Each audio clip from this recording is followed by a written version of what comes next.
Hello, my name is Byron Tom, and welcome to Success at Work, Money, and so much more, the bottom line from an old man. This is episode 1, season 1. The purpose of these videos is to share the knowledge I have gained over the past 70 plus years. I'm doing it on YouTube so you can gain that knowledge for free. First, a little bit about myself. I was born on the second Thursday in October, 1946, making me one of the first baby boomers. I had a club foot and went on to run the Honolulu Marathon 5 times. Of course, they broke my foot, set it right, and got it fixed up. But my father died in November 1947 when I was 13 months. I have a friend, and his father died when my friend was 50. I told him he was lucky, and he thought I was crazy until I explained that he was lucky as he had a father. This is not going to be a hard luck story about me, but rather about what works and what doesn't. My goal is to pass along the knowledge that will help you going forward to make you a success in achieving your goals. At my age, as my time runs down, I tried to finish this book with one eye on my computer screen and the other watching the last of the sands falling through the hourglass. I have lived in 8 states and 2 countries. I've had 3 children, 3 wives, and 24 girlfriends. I have traveled in 37 states, Puerto Rico, 29 countries, and 1 special administrative region, which was Hong Kong, but I'm not sure if that's still a special administrative region. I had 26 jobs and met thousands of people. I've had 1 full brother, 2 half-brothers, and 1 step-brother. I am the last man standing. It wasn't a walk in the park, but looking back, there were more sunny days than showers. I'm not complaining, but I wish I knew then what you will know soon. Now you can take notes as I'm talking, or you can buy the book. Full disclosure, I get $2.78 from each $9.95 paperback sold on Amazon.com. I don't need $2.78. I need more time, but no one's selling time. We will chat until I hit the ballpark limit of around 6 to 8 minutes, which I think is about the average attention span of most people. Now in this book, I explain real life things that will help you succeed, things that schools do not teach, things about work and co-workers, money, investing in stocks and options, puts and calls, spreads. Things about investing on margin, buying real estate, FICO scores, handshakes, self-improvement, time management, helping others, divorce preparation. I've been divorced a couple of times, so you know. Life insurance, and there's the terrible gotcha on life insurance. The art of conversation, and you're going to enjoy that. Table manners, IRAs, 401ks, and more, all on YouTube, or all in one book. Or Kindle, if you'd rather. Cheaper, do it that way. Schools teach you how to think inside the box, and it's a small box. Schools want you to grow up and get a job. I try to expand your brain to consider other options to get you moving in the right direction on your road to financial independence. I didn't say financial success, I said financial independence. I will toss in some true stories and entertain and educate you. This is my first video. They'll get better, I promise. Next, let's chat about financial independence. What is financial independence? Financial success is way more difficult to achieve. That's a different subject, but we might pay attention to it a little later.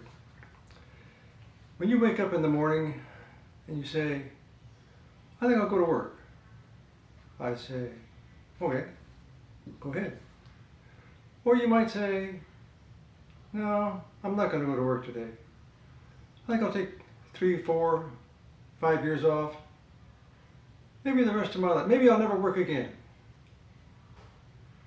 I said, okay, well, that presents a couple of gotchas.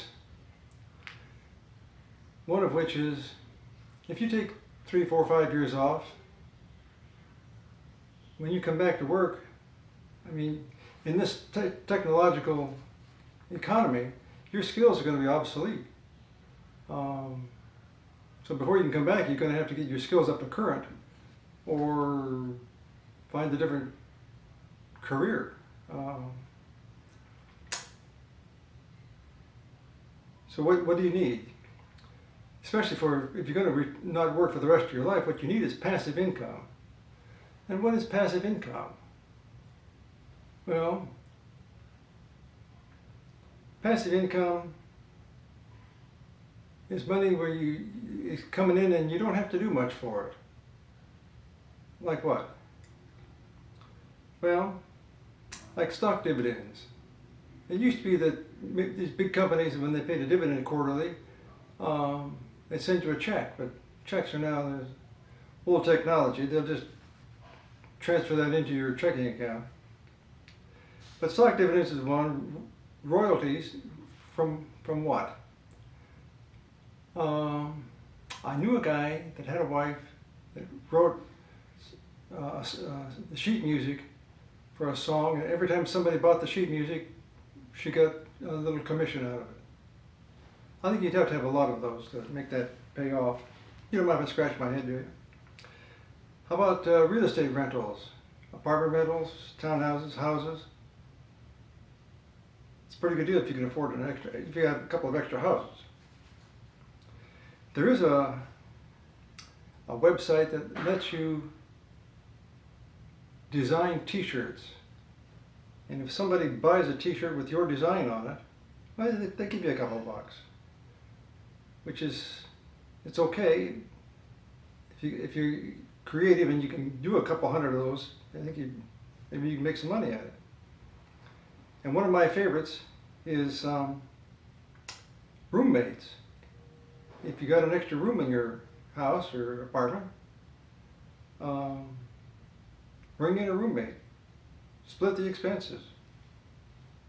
Oh, but I don't want somebody in my house. Yeah, well, but you like the money. But when work becomes optional, then you have achieved financial independence. I did it. So can you. Okay. One more subject before we run out of time. I'd like to also discuss disposable income, sometimes known as discretionary income. Well, what is discretionary income? It's kind of the money you've got left over at the end of the month. And you do have money left over at the end of the month, right? Say yes. Get your head going up and down. Okay. So let's say you make $5,000 a month as your income. You've got $4,000 a month as your expenses. Well, 5,000 minus 4,000. You got 1,000 left over as discretionary income. Now, what are you going to do with this discretionary income? And the answer is, you can have a party. You can buy some new clothes, go on vacation. Or you could save and invest. Ooh, now there's a good idea. Save and invest. Now, you're smart enough to figure it out. For each dollar you decrease your expenses, that's one more dollar that goes into your discretionary income. So let's take this to the extreme of, we're going to reduce your expenses by 100%. That gets it down to 0. So now all 5,000 is discretionary income. And you've gone as far as you can go. I mean, once you get to 0, that's it. Okay. Well, on the other side of the ledger, what's the limit on increasing your income? How far can you go on that? And the answer is, there's no limit to it. You can make millions and billions. I mean, there's a lot of billionaires that out there, they get in the morning, they still go to work. Like the heads of Amazon or Microsoft. But I think that's about all I wanted to say about discretionary income. Oh, no, wait a second. Focus. So you put your efforts into focus on decreasing your expenses, or should you focus more on increasing your income? I mean, the increase in your income's got unlimited potential. This, you can only go down to 100%. So which one should you focus? And the answer is, you should do both.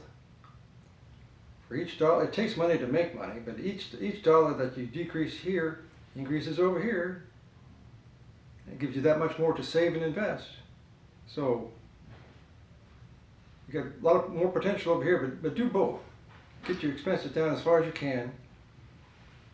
Get your discretionary income up as high as you can, and do as much saving and investing. And we'll cover how to do that in another section. Okay. Well, join with me next time in season 1, episode 2, and we'll start talking about work.